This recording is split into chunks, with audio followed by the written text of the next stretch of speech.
चलिए, आज मानव इतिहास के एक बहुत बड़े मतलब सबसे बड़े बदलावों में से एक को समझते हैं।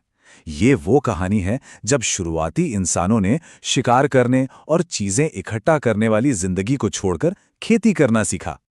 तो चलिए, एक सफर पर चलते हैं उस जमाने में जब जिंदगी आज से बिल्कुल अलग थी और देखते हैं कि ये सब शुरू कैसे हुआ।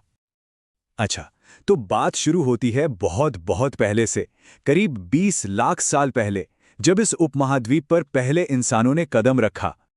इन लोगों को हम आज हंटर गैदरर्स या आखेटक, खाद्य संग्राहक के नाम से जानते हैं। ये नाम उन्हें उनके खाना जुटाने के तरीके से मिला है। मतलब वो जंगली जानवरों का शिकार करते थे, फल फूल जड़ें पत्तियां इकट्ठा करते थे और बस इसी से उनका गुजारा होता था। अब इन लोगों की जिंदगी की एक सबसे बड़ी बात यह थी कि ये कभी एक जगह टिककर नहीं रहते थे। वो हमेशा एक जगह से दूसरी जगह घूमते रहते थे। ये एक बहुत जरूरी सवाल है, आखिर ऐसी क्या वजह थी कि वो एक जगह बस नहीं सकते थे? असल में इसके पीछे एक नहीं बल्कि कई ठोस कारण थे। तो देखिए, इसकी 4 मुख्य वजह थीं। पहली तो ये कि अगर वो एक ही जगह पर ज्यादा दिन रुक जाते तो वहां के खाने पीने की चीजें मतलब पेड़ पौधे और जानवर सब खत्म हो जाते। दूसरी वजह थी जानवरों का पीछा करना। भाई, जानवर भी तो अपने चारे के लिए घूमते थे, तो शिकारियों को भी उनके पीछे पीछे जाना पड़ता था। तीसरा कारण था मौसम।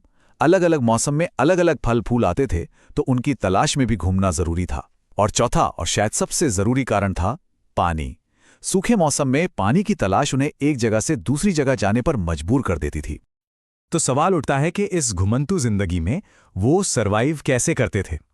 इसके लिए उनके पास कुछ कमाल की चीजें थीं, जो उनके लिए एक सर्वाइवल किट की तरह थीं। और जब पुरातत्वविदों ने खुदाई की तो उन्हें पत्थर के ऐसे ऐसे औजार मिले जो सच में कमाल के हैं। जैसा कि हम यहां देख सकते हैं, ये औजार सिर्फ एक काम के लिए नहीं थे। कुछ से जमीन खोदकर जड़ें निकाली जाती थीं, तो कुछ इतने बारीक होते थे कि उनसे जानवरों की खाल सिलकर कपड़े तक बनाए जाते थे।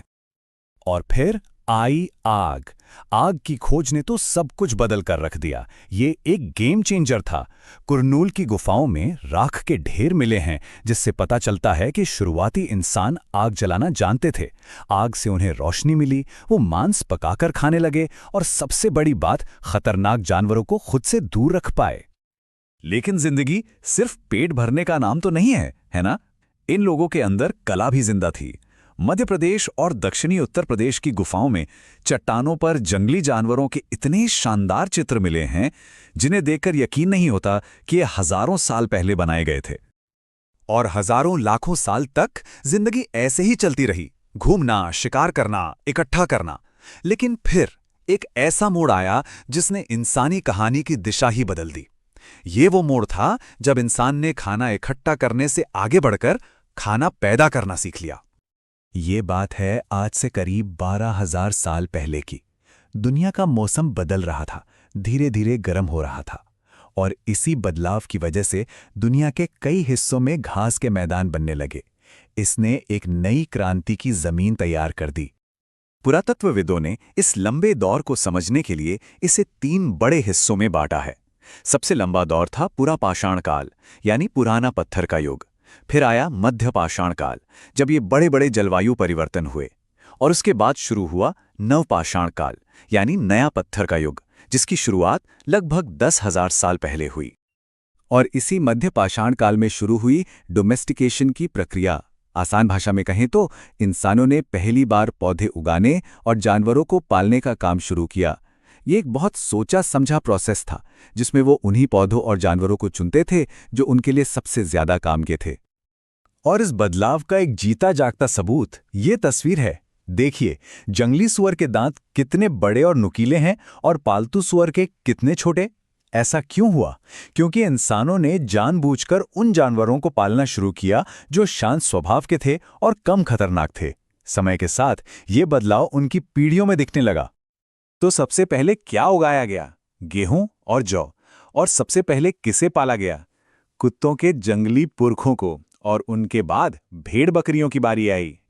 सोचिए, सिर्फ एक चीज, खाना उगाने की काबिलियत, और इसने इंसानी जिंदगी का पूरा नक्शा ही बदल दिया। जिंदगी का हर पहलू बदल गया। अब जाहिर सी बात है, जब कोई बीज बोएगा तो फसल पकने तक उसकी देखभाल के लिए रुकना तो पड़ेगा ही, है ना? बस इसी जरूरत ने घुमंतु जीवन को खत्म कर दिया और लोगों ने पहली बार स्थायी घर बनाकर एक जगह बसना शुरू कर दिया। और हमें इसके पक्के सबूत भी मिलते हैं, जैसे कि आज के पाकिस्तान में मौजूद मेहरगढ़ में पुरातत्वविदों को चौकोर और आयताकार घरों के निशान मिले हैं। इन घरों में अनाज रखने के लिए अलग से जगह भी बनी होती थी। अब जब फसल होती तो उसे भविष्य के लिए बचाकर रखना भी जरूरी था। यहीं से जरूरत पड़ी बड़े बड़े मिट्टी के बर्तनों की, टोकरियों की। लोग अब सिर्फ आज के लिए नहीं बल्कि आने वाले कल के लिए भी सोच रहे थे। इस नई जिंदगी के लिए नए तरह के औजारों की भी जरूरत पड़ी। नवपाषाण युग के औजारों पर खास तरह की पॉलिश होती थी, जिससे वो ज्यादा पहने हो जाते थे। और अनाज पीसने के लिए ओखली और मूसल जैसे औजारों का इस्तेमाल शुरू हुआ, जो आज भी हमारे घरों में इस्तेमाल होते हैं।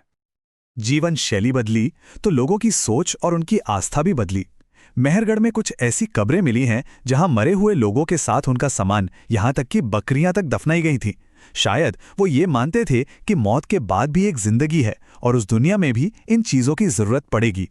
ये बात बहुत गहरी है।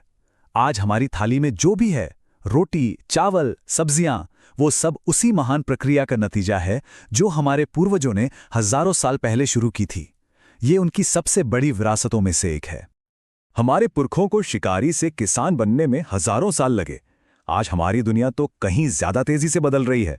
तो सोचने वाली बात यह है कि मानवता का अगला महान परिवर्तन क्या होगा? इस पर सोचिएगा जरूर।